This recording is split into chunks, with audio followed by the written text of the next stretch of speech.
Good morning. It's Monday, November 3rd, 2014. This is Tech Talk Today, episode 84. My name is Chris, and I'm just in the studio all by myself, but never fear.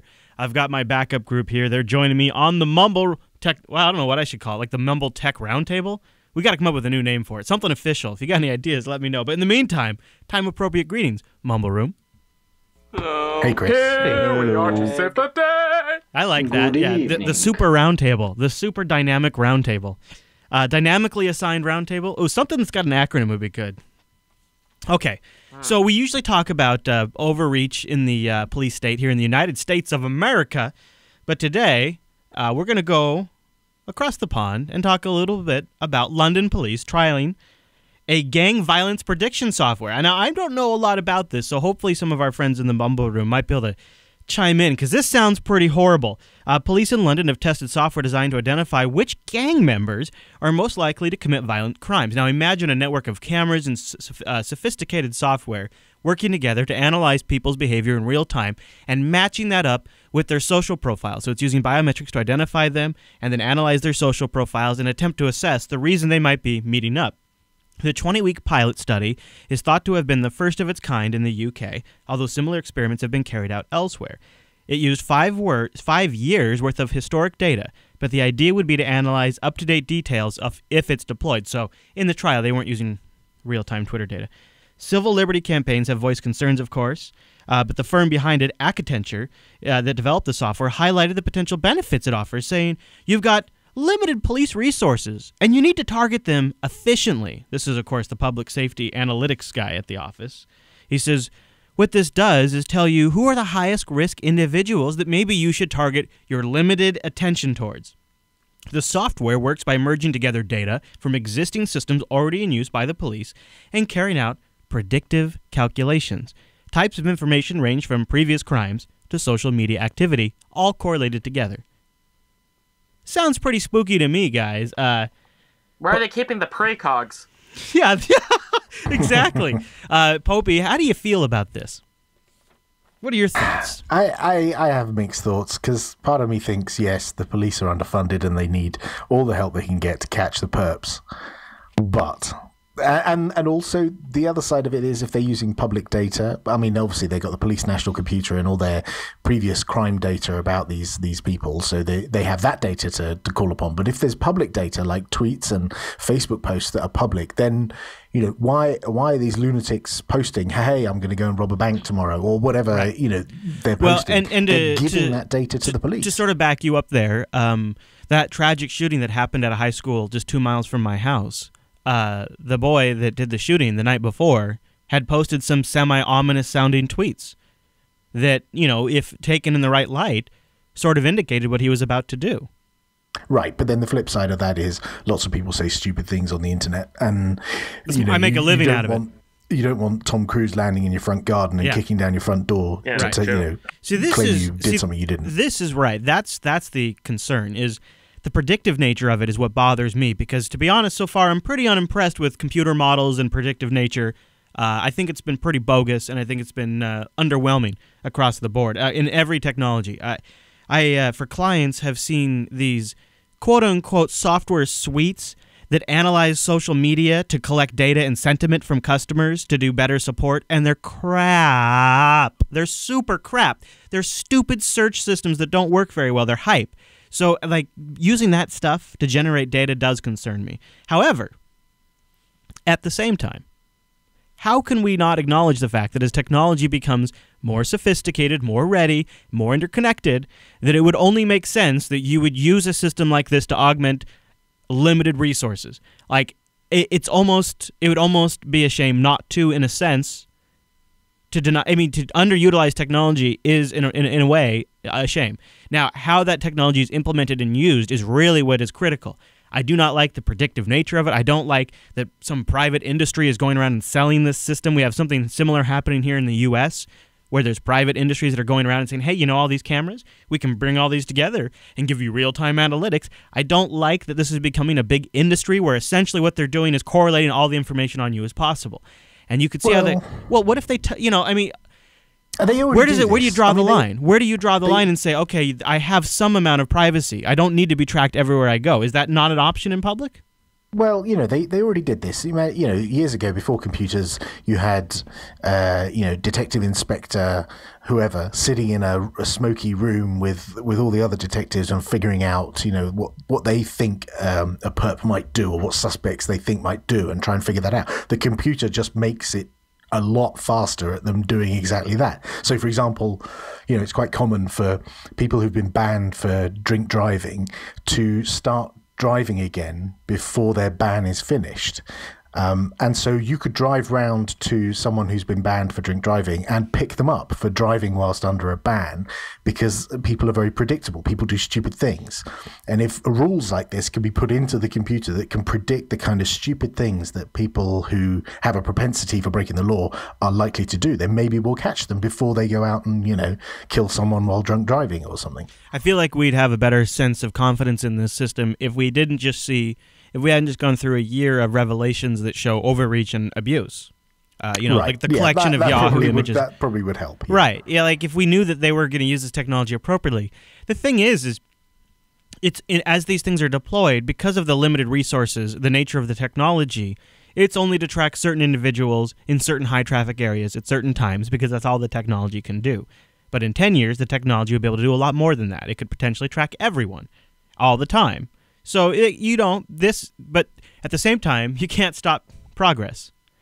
So here we go. And we just have to hope that we make the right decisions as we go along. Speaking of making the right decisions, this doesn't sound like a very good decision. Let's give it to Australia for a minute.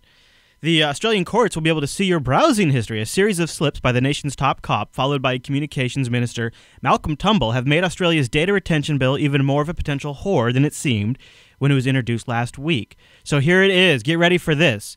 Lawyers are already gathering, telling ABC's PM program that metadata could be demanded in a family law case and insurance cases. Yeah. So if you're in a family law case or insurance case, they can pull your web history. Incognito, all the things. Well, but this is the problem. The metadata is at the ISP layer. So, it doesn't matter what browser history you're deleting. You could nuke the drive and it doesn't matter, because the ISP is going to know what URLs you pulled down and what DNS queries you made, etc. It seems that your internet history will be used against people trying to resist demands during a divorce. Now, the article goes on to say what's depressing is that Australians probably won't take to the streets about this issue. Doesn't seem like anybody really cares. But that seems awful. I hate that. And it's one of these problems where it starts and then they get the ability and then it encroaches further and further and further. That sounds all kinds of awful. Because, maybe I'm hypersensitive to this, but for doing show preparation, I search for all kinds of crazy-ass stuff that would not appropriately reflect my personal tastes, beliefs, anything like that. Like I've done a lot of research on Ebola, okay? So what does that look like to somebody? Does it look like I'm paranoid about Ebola? Because I'm not. I'm just trying to cover it for Unfilter, right? So it's these, I've looked into Cheney a lot. I've read up a lot about Dick Cheney and Donald Rumsfeld. Does that mean I'm some sort of weird lone wolf? No, it means I got down an interesting research thread and read a lot about those people and did some Google searching. But it doesn't mean that, it's this weird, I hate the idea of them watching our signals and then figuring out what we do. And then if that ever got drawn into court, I'd have some explaining to do. Well, here we have the Fourth Amendment. Yeah, which yeah. should protect against that, but that's why I'm not going to Australia. Practice, unless like we covered recently, they do. There's even ways around that though, with anonymous tips and whatnot. We covered that 2 weeks ago in Unfilter. Okay, so I want to talk about something big that happened at Google that's not getting a lot of attention, and maybe it's not a big deal, but it could also maybe actually be kind of a big thing, and especially in the Android division, but maybe in the Chrome division too. But first, I want to thank the patrons over at patreon.com/today. Patreon.com/today is where you can go to invest in the Jupiter Broadcast. We're working on some really cool stuff starting this week. I think. Well, no, you'll probably hear about it in the next couple of weeks. But it's really in a huge part to the funding that we're raising over at patreon.com/today. And coming back from Ohio Linux Fest, we sort of got a boost in our step because we breached the 400 mark. We're at 405 patrons now, and I couldn't be more appreciative. Patreon.com/today. Help us go even further. Give us a little bit of runway. And also, we keep the ads down. Like this show, no sponsors. And this would actually be a great show to put sponsors in. It's general technology. It's daily. But, you know, this show's for the patrons. It's for you. So we keep it ad-free. Over at patreon.com/today, you get this show as a thank you. Plus, you have a little bit of a stake in all of the other shows on the network. Patreon.com/today. Thanks, everybody. So Andy Rubin, the creator of Android, the guy that brought Android to Google, the daddy of Android, lover of robots, is out. He leaves Google. According to the Wall Street Journal, Andy Rubin left Google after almost a decade of working for the company. He's been working at Google since 2005, when a little company he ran at the time called Android Inc. was acquired by Google. Rubin was in charge of Android until last year, when he was replaced by Android chief Sundar Pichai, then the SVP of Chrome. So the guy that was the senior vice president of Chrome is now running the Android division. So this to me is an interesting thing. You know, this happens kind of all the time in a sense. Somebody who really kind of founded the platform leaves. Scott Forstall was really sort of the guy behind iOS. He's been out of Apple for a couple of years. You know, this is not a totally uncommon thing, but this, I don't know. To me, this seems like kind of a big deal that nobody's talking about. What do you guys think? Eric, when you follow this kind of stuff, do you think this makes a difference on the future direction of the platform, or do you think at this point it's set in stone, don't really have to worry much? At this point, it's kind of hard to tell because he was the father of Android. We can give him credit for that, but at the same time, Android is not going in a direction that he originally built it for anymore. So it's like, is he holding it back, or is he pushing it forward? Now, Popey, I'd love to get your insight on this. If you imagine, say, if there's somebody who's really the passionate force behind a mobile platform, and he goes away, does that fundamentally change the project? Does the project continue on? What do you think? I think not this far into Android's life cycle. I think if it was only a couple of years old and hadn't had as wide adoption as it's had, and the mass popularity that it's had, and how it's, you know, in every device in every country, then yeah, I'd agree with you. But I think it's so well entrenched, and I think Google have such a huge team of people working on it internally, and It's got so many external companies who depend on it. It's got an ecosystem. It's got a life of its own. I don't think it needs Andy Rubin for all the good he's done. I don't think it needs him. Right. In fact, he could probably be better used somewhere else. He's going to go to, I guess, some type of startup incubator for potentially robotics and things.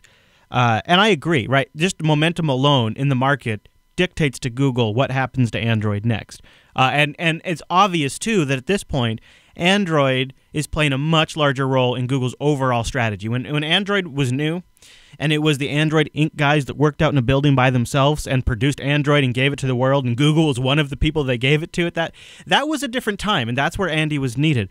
Now, Android is part of an overall Google Now, Google Payments, all of this integrated across all Google platforms experience that it sort of that in itself mandates the future needs of the Android project. And I think that's exactly why Andy isn't necessarily as needed there anymore, and he could be obviously used somewhere else where he could have much more direct impact over the direction of the product, because he's a really smart guy and super talented. Well, yeah, that's kind of where I was leading, is he's a great guy. Obviously, we like what he has developed, but at the same time, Google doesn't really need him anymore because they're taking what he created in a different direction, and he could just be holding it back. And, if you think about the way Google's handled this, it's pretty responsible, really, because they have Sundar Pichai, who's been there for a year now, managing the Android project. But obviously, you got to think that maybe this year transition was intentional by Google to give everybody confidence that Andy was there, too, to help out and advise if needed. And now we've had a year of pretty solid, it's been a great year for Android. And so now Andy can quietly leave and move on to something great, and Sundar continues on running Android, and it's going to be business as usual, I think. It's just kind of, I think often we, these people are sometimes responsible for massive changes in our industry. So it's just interesting to watch as they transition. And it wasn't disruptive at all. Yeah. The interesting thing about Google is when you see people who started outside of Google and go into Google, often they disappear off the radar. Yes. And so, we haven't seen much of Andy Rubin. We've seen a lot of the result of the work that he did some years ago, the foundation on which he built Android. And maybe we'll see, now that he's come out of Google, maybe we'll see more come from him, and it'll be more exciting to see what he has in the future to develop. There's also, you got to wonder, now this is just wild hairball speculation, but if the guy that was the senior vice president of Chrome is now running Android, and the guy that founded Android is out, is there going to be more of a merging of those two products? Well, everyone speculates on it. It's got to happen, really, hasn't it? Oh, Well, yeah, because We've already Chrome's seen stuff like that happen. Go ahead, Shadow. you see Chrome already, Chrome already has Android apps now, so yeah. Yeah, that's kind of where I was going with it too, is that Chrome already has the Android in it. Yeah. So it's going to happen regardless. It's beginning. It's beginning, and maybe putting what's his name that replaced Andy in there to Sundai, to make it happen. Sundai Pichar. Yeah. Maybe that was the first step. Sounds like Convergence to me. So Yeah. Well, Mozilla wants to get in on played. some action here. They're launching what they say is the first browser dedicated to developers. That's right. They say we've redesigned the browser by looking at it through a completely new filter to put developers' interests first. It's built by developers for developers, so you can debug the whole web, allowing you to more easily build awesome web experiences. It also integrates some powerful new tools like Web IDE and the Firefox Tools Adapter. Soon, we're going to bring you more... Where can I get it? What? What? Oh. Where can I get it? Where is it? Well, that's the funny thing. You know what I do have for you? I don't have a download, but I do have a new teaser video, right? Yay? Oh, gee. Right? Okay. Show me. Maybe the teaser video will tell us something. Let's see here. I see a Firefox Mozilla Today I'm going developer. to give you an update on some work we've been doing to make it much easier to connect Firefox developer tools to various mobile devices. That's not it for me. That's not doing it for me. No, we got nothing. I guess we're supposed to hear more on November 10th. Yeah. All right. That's a shame. Hashtag FX10, or if you'd like, hashtag choose independent. I wouldn't really go with that one. Hashtag throw it over the wall. Yeah. Hashtag not really open. Is Mozilla, what's going on? Well, but I always thought that everything in Mozilla was done in the open.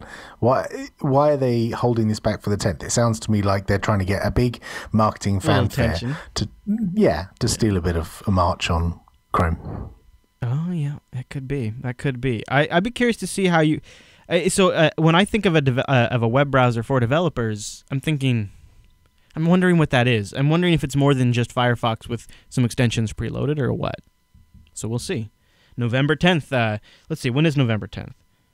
A week today. Yeah, it'll be next Monday. Well, we'll talk about it when it happens, I guess. Ange wanted me to mention, she's going to be here tomorrow, Wednesday, but she wanted me to mention on Sunday's Faux Show, after Linux Action Show, it's going to be a, whoa there, Bobby. What are you getting attacked by what is that? It's some sort of fighter jet? Sorry, railway line. I live next to a railway line in a box. So on Sunday, if you want more things like that, tune in, because the Faux Show is going to be an Open Mumble Faux Show. So you guys should be here on Sunday after Linux Action Show to join us for an Open Mumble edition of the Faux Show. So that's my plug, and I'm saying that today on Monday, so that way you have until Sunday to hear this and show up. Look how much advanced warning I'm giving you. That's like super advanced warning. TechTalkToday.reddit.com. Eric, what do we want people to... Oh, right. Episode 100 is a-coming, and we'd love your ideas for... What could we do for episode 100? I mean, you can't do anything cray because it's a daily show, so we can't, do anything nuts. But maybe we could tweak the format. We could do something different. I don't know. So if you have any ideas, techtalktoday.reddit.com. Submit them over there for episode 100 ideas, and we'll kick them around. We'll do something fun. I feel like we should do a little bit of a celebration. Yeah, I mean, it hasn't been a year yet, but we need to do something. I mean, it's a milestone for sure. Yeah. Maybe that something involves me having breakfast. There we go. What do you think of that? That'd be a great way to celebrate. Is Chris eats breakfast, sausage. and I'll just Bacon. good morning. That's Tech Talk. That'd be a great episode, wouldn't it? Yeah. All right, so give us your ideas, techtalktoday.reddit.com. Join us tomorrow, won't you? Tuesday, 9 a.m. Pacific, noon Eastern over at jblive.tv. JupiterBroadcasting.com/calendar has it in your local time and stuff like that. JupiterBroadcasting.com/contacts where you go. Jeez, it's Monday. We're going to shake it off tomorrow. Ant will join us, and we'll have some interesting news. Yeah, bacon. Yeah, exactly. I like where you're going, chat room. I like where you're going with that. Bacon definitely should be involved somehow, but I could just do that on my own. Either way, bacon will be involved for episode 100. Absolutely. Ouch. 3:30 a.m. I'm sorry about that. We got to show up anyways. All right, so this week we're going to have a theme. Thanks to the chat room, Imacon and a few others in the chat room have got us a couple of different old classic Nintendo commercials that we're going to play this week. This first one is a gadget that, remember from time to time, we think we've got new stuff. We think the world isn't, we think, oh man, kids today, right? All about the selfies. The world's in decline. Everybody's all obsessed about the selfies. I am here to prove to you that the selfie is not new. It has been around for a long time. And that is where our first commercial, if in case you don't remember, well, this will take you a little bit back in time. The old school, oh geez, look at that. Look at that. No codec. New Bummer. install. I know, you know what I'm going to do real quick? I'll install VLC. I'll install it. So if you in general, if you have like an old retro tech video, something about a minute or so, that's not too long, kind of in the style that we have played on the show before, submit that to the subreddit. Because I'd love to get some collections of old videos that we could run, or classic retro gaming commercials. That'd be fine too. Anything like that. And if you just put them in techtalktoday.reddit.com, and then I'll just collect them silently. I won't tell you probably because I don't want you to know. I want it to be a surprise. And then I'll just unveil them on the show at some point. That'd be awesome. All right, here we go. Here is the classic Game Boy selfie camera. Tell me you didn't have one of these. Tell me you don't want one of these. See you tomorrow, everybody. When it's least expected, you're elected. You're the star today. Smile, you're on Game Boy camera. It's fun to look at yourself as other people do. How's your sense of humor? There's a rumor, laughter's on its way. Smile, you're on Game Boy camera. Yes, with Game Boy camera, you can turn photography into fun-tography. Smile, you're on Game Boy camera.